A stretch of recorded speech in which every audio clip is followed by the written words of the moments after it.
تمام حضرات محبت اور شوق کے ساتھ درود پاک پڑھ لیں۔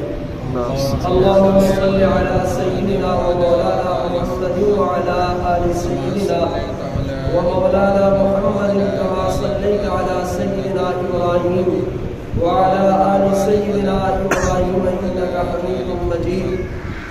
اللہم بارک علی سیدنا و مولانا محمد وعلی آل سیدنا و مولانا محمد کما بارکت علی سیدنا ابراہیم وعلی آل سیدنا ابراہیم انک حمید مجید۔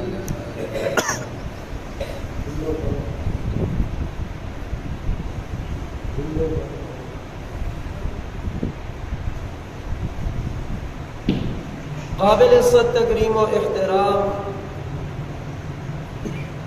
حاضرین ذی وقار، آج رمضان المبارک کا آخری جمعۃ المبارک ہے، جسے عوام الناس جمعۃ الوداع کے نام سے یاد کرتے ہیں۔ اس بارے میں پہلی اور بنیادی بات یہ سمجھ لیجئے، جمعۃ الوداع یہ کوئی شرعی نام نہیں ہے، نہ یہ نام قرآن میں ہے، نہ حدیث میں ہے، نہ صحابہ کرام کے اقوال میں ہے، نہ ائمہ مجتہدین کی تحقیقات میں ہے۔ یہ عوام الناس کا رکھا ہوا ایک نام ہے کہ وہ رمضان المبارک کے آخری جمعہ کو جمعۃ الوداع کے نام سے یاد کرتے ہیں کہ یہ وہ آخری جمعہ ہے جو اللہ جل جلالہ نے ہمیں رمضان المبارک میں نصیب فرمایا ہے۔ اور الوداعی اس لحاظ سے کہہ دیتے ہیں کہ اس جمعہ کے بعد آئندہ رمضان المبارک تک دنوں کی بات نہیں بلکہ مہینوں کی بات ہے کہ 11 مہینے کے بعد دوبارہ یہ نیکیوں کا موسم بہار آئے گا، مگر نہ معلوم کون زیر زمین ہوگا اور کون برسر زمین ہوگا۔ 11 مہینے کا پیریڈ یہ کوئی معمولی پیریڈ نہیں ہے، اس لیے اسے کہا جاتا ہے کہ یہ نیکیوں کے سیزن کا یہ آخری جمعہ ہے۔ اس کے متعلق میں 2-4 باتیں آپ حضرات کی علم میں اضافے کے لیے عرض کر دیتا ہوں۔ اس جمعۃ الوداع کے بارے میں پہلی بات یہ ذہن میں رکھیے کہ شریعت نے اس آخری جمعہ کے لیے کوئی خاص عبادت کا طریقہ مقرر نہیں فرمایا ہے کہ اتنی رکعت پڑھو، فلاں فلاں سورت پڑھو اور یہ وظیفہ پڑھو۔ شریعت اسلامیہ نے اس قسم کا کوئی وظیفہ یا اس طرح کی کوئی خاص نماز متعین اور مقرر نہیں ہے۔ اگر کوئی اس قسم کی خاص نماز کا ذکر کرتا ہے تو یہ اس کی خود ساختہ سوچ تو ہو سکتی ہے، مگر ہمارے پیغمبر کی شریعت کا یہ حصہ نہیں ہے۔ یہ پہلی اور بنیادی بات ذہن میں رکھیں۔ دوسری بات جو جہلاء اور جاہل لوگوں نے پھیلائی ہے کہ جناب رمضان المبارک کے آخری جمعہ میں آپ چلے جاؤ اور 12 رکعت قضاء عمری کے نام سے پڑھ لو تو آپ کی بھلے جتنے سالوں کی عبادت نمازیں رہ گئی ہیں وہ سب آپ کی ادا ہو گئی، آپ کو مزید کوئی نماز ادا کرنے کی ضرورت نہیں۔ یہ دعویٰ بالکل غلط ہے۔ مگر خطرے کی بات یہ ہے اس دعویٰ میں قضاء عمری کا لوگوں کو سبق پڑھانے میں اور لوگوں کے اس کے فضائل بیان کرنے میں جو خطرناک مرحلہ ہے وہ یہ ہے کہ یہ دعویٰ اور یہ مسئلہ سراسر پیغمبر کے خلاف بغاوت اور ٹکراؤ کا اظہار کرتا ہے۔ پیغمبر خدا صلی اللہ علیہ وسلم سے جب کوئی شخص ٹکرائے یا اس کی سوچ پیغمبر سے ٹکرا جائے تو پھر اس کی ایک سوچ نہیں، اس کی ہزاروں سوچیں قربان کی جا سکتی ہیں، پر ہم اپنے پیغمبر کی سوچ کا مقابلہ اور ٹکراؤ نہیں کر سکتے۔ اور اس بارے میں لوگوں نے حدیثیں بھی گھڑی ہوئی ہیں، ایسی بات نہیں ہے، حدیثیں بھی گھڑی ہوئی ہیں اور کتابوں میں لکھی ہوئی ہے، لیکن دیکھنا یہ ہے کہ کیا وہ صحیح حدیثیں بھی ہیں یا نہیں۔ آج کل لوگوں نے ایک اپنا ذہن بنا لیا ہے کہ جس مسئلے پر ان کا ذہن فائدے میں نظر آئے اور ان کا ذہن اور ان کی فکر ان کو یہ بتائے کہ جناب اس میں بڑا فائدہ ہے، بھلے وہ جتنی کمزور بات بھی ہو اس کو قبول کرنے کے لیے فوراً انسانوں کے ذہن تیار ہو جاتے ہیں۔ اور اس کے مقابلے میں صحیح ترین روایات ہوں، حضور کے احکامات ہوں، قرآن مجید کا حکم ہو اور اس میں ذرہ برابر مشقت نظر آ رہی ہو، اس سے اعراض کی جاتی ہے اور روح گردانی کی جاتی ہے، یہ کہہ کر کے رب غفور الرحیم ہے۔ یہ بھی شیطان کی پڑھائی ہوئی پٹی اور انسان کی بھول ہے۔ قضاء عمری کے نام سے ہماری شریعت میں کوئی اس قسم کا مسئلہ آج تک وجود میں نہیں آیا، بلکہ رسول اللہ صلی اللہ علیہ وسلم نے ارشاد فرمایا من نسی عن صلاۃ فلیصلیھا اذا ذکرھا، فرمایا جب کوئی آدمی نماز کی وجہ سے بھول جائے، نماز اس کی رہ گئی، اس نے نماز پڑھنی تھی، اس کی نماز کسی وجہ سے رہ گئی، چاہے وہ نیند کی وجہ سے یا سفر کی وجہ سے، حضور صلی اللہ علیہ وسلم کا فرمان ہے فَلْيُصَلِّهَا إِذَا ذَكَرَهَا، اس کو کہو کہ جو یاد آئے اس کو کہو تو نماز پڑھ لے، رب تیری نماز ادا فرما دے۔ حضور تو یہ فرما رہے ہیں کہ تم نمازیں پڑھو جب تمہیں یاد آ جائے، اس کے لیے کوئی تمہارے لیے پابندی نہیں ہے۔ ہاں 3 وقت ایسے ہیں کہ ان اوقات میں آپ نماز نہیں پڑھ سکتے۔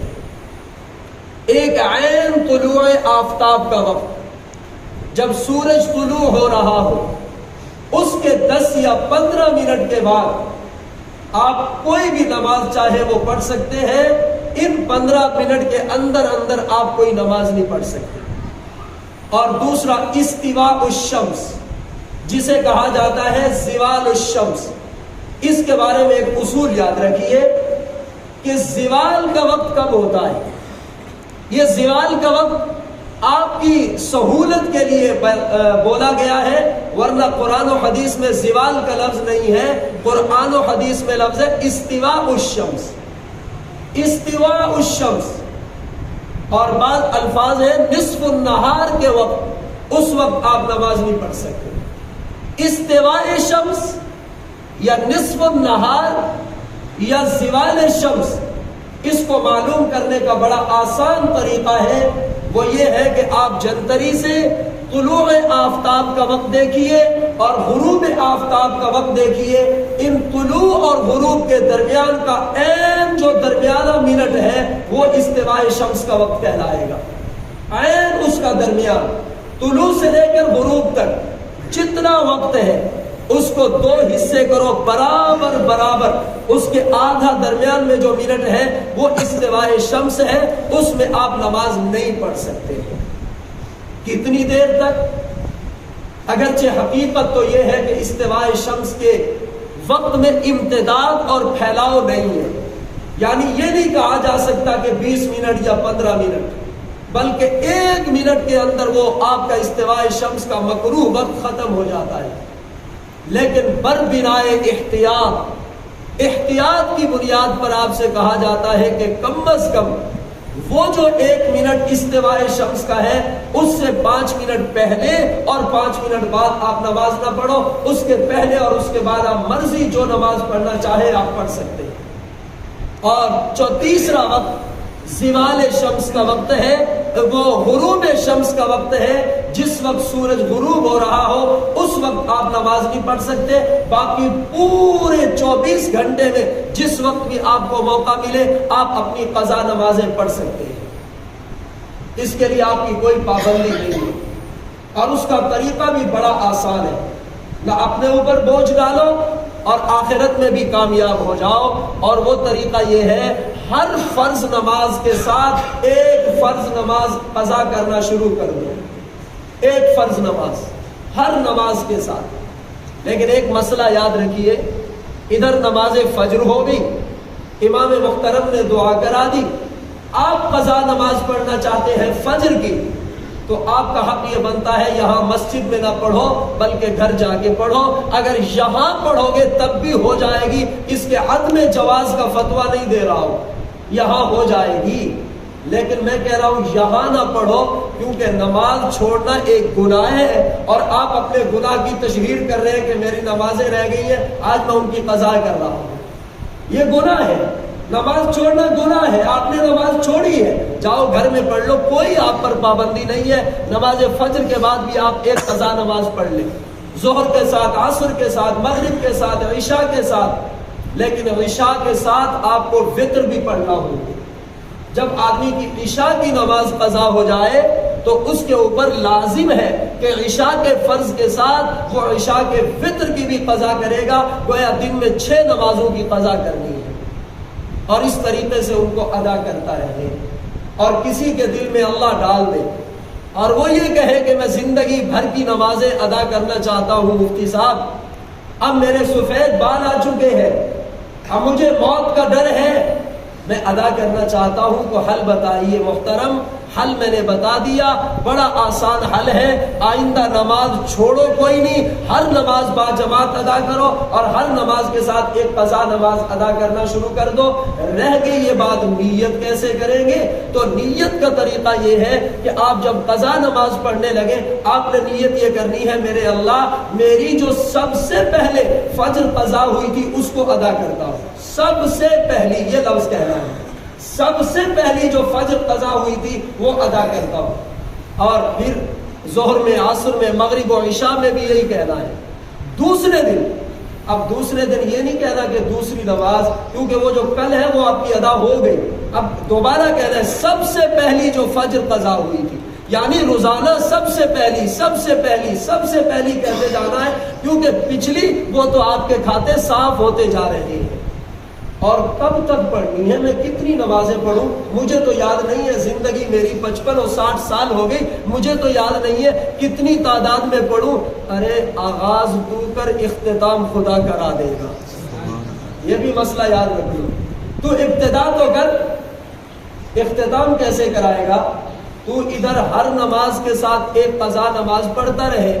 تجھے 6 مہینے لگے، تجھے سال لگے، تجھے 1.5 سال لگے، جب تیری وہ پچھلے کھاتے صاف ہوں گے نا، قدرتاً یہ ایک اصول ہے تیرے دل میں رب کی طرف سے القاء ہو جائے گا، جا بندے تیری نمازیں ادا ہو چکی ہیں، تیرے پچھلے کھاتے معاف کر دیے. آپ کا دل بولے گا، دل ارے بس کر دے تیری پچھلی نمازیں ادا ہو گئی. یہ بڑا آسان اور سستا عمل ہے. اس لیے محترم ساتھیوں، ایک تو اپنی نمازوں کی ادائیگی کی فکر کرو، نمازوں کی ادائیگی کی فکر کرو.